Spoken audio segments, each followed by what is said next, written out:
ஒரு சிறிய முட்டின் அழகான கனவு. ஒரு தோட்டத்தில் ஒரு சிறிய மொட்டு பூவாக காத்திருந்தது. அது, நான் இன்னும் சிறிய மொட்டாகவே இருக்கிறேனே, என்னை கவனிக்க யாரும் இல்லையே என்ற கவலையுடன் இருந்தது.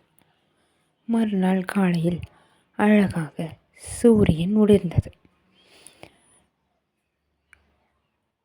மாலை நேரத்தில் சிறிய மழை பெய்தது.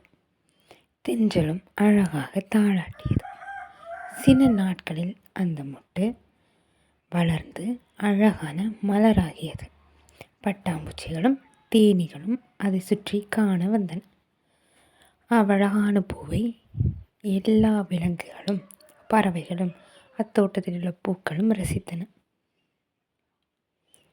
இதிலிருந்து அந்த மலர் புரிந்து கொண்டது, பொறுமையும் நம்பிக்கையும் இருந்தால் நம் நேரம் வரும்பொழுது நம்மால் சாதிக்க முடியும் என்று.